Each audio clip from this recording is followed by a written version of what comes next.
This is the Conservative Czar, October 22nd, 2025.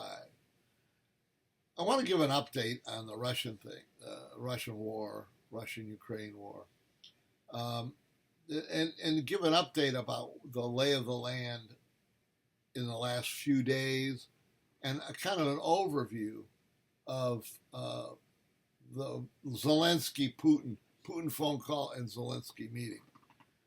Uh, the lay of the land out there is the Russians are winning, and they're winning bigger every day. Now that might not continue for a long time. We don't know, but they're winning.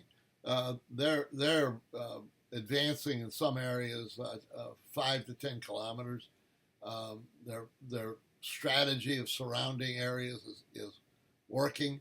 And they have already surrounded those areas, and so the Russians are winning, and they're winning bigger. I still maintain that the Ukrainians are still fighting, which is good for the Ukrainians. It shows their morale is not being destroyed.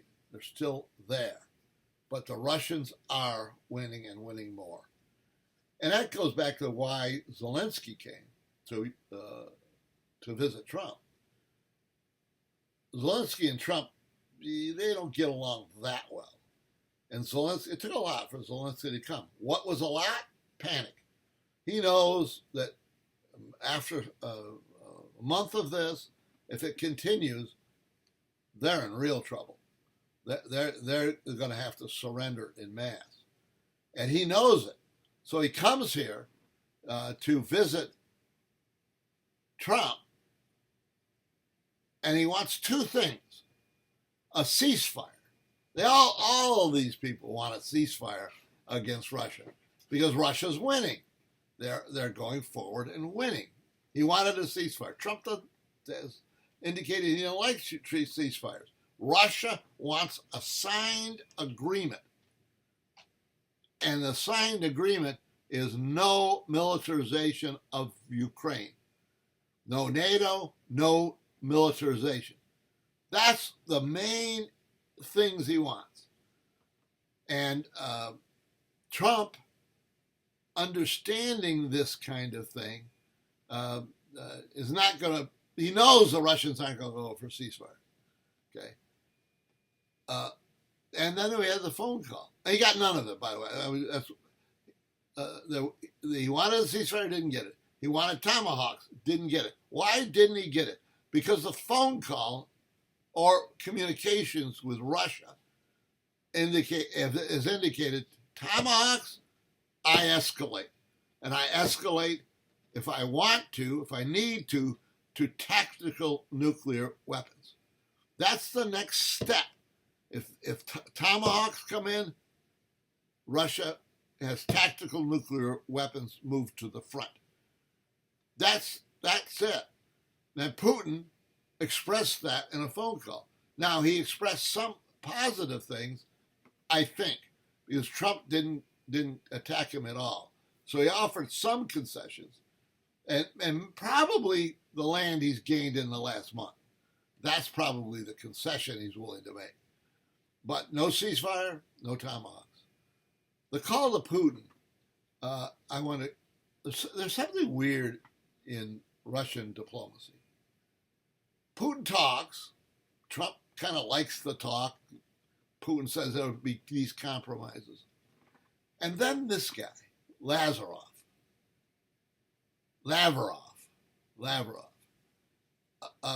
pipes in. Now, he is the number 2 guy in Russia. He's a foreign minister, old-time diplomat. But every time he steps over what we perceive Putin is saying.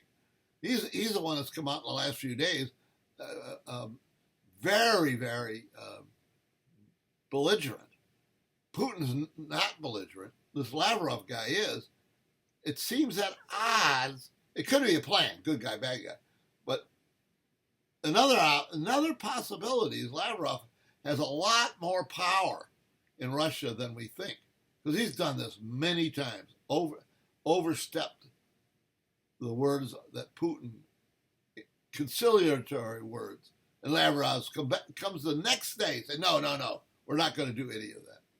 I don't know who this Lavrov is. But the situation there is Russia's winning more and more every day. The threat of nuclear war is with not only Tomahawks, but the fact that I've said this a lot. When there's a breakthrough and the Ukrainians are retreating in mass, that's the breakthrough. That's what we suspect will happen eventually if this continues.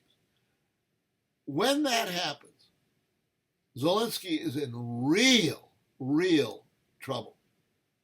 And he's going to beg and beg and beg and beg and beg the Europeans to step in. And that's the threat to nuclear war. The situation every day is changing. It's the most important issue in the world by far. This is the Conservative Czar. See you next time.